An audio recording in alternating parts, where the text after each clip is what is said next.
This short video will show you how to add or remove a student from a current Lanschool teacher class list.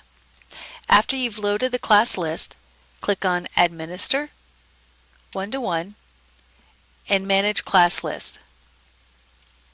Find the student you want to remove, look for their UID number, select that number, and click Remove Selected Student. Click Yes, then Save to save as the current name, or Save As to save as a updated name that lets you know that you updated the file on a particular date. Similarly, to add a student, to the right, input the student's UID number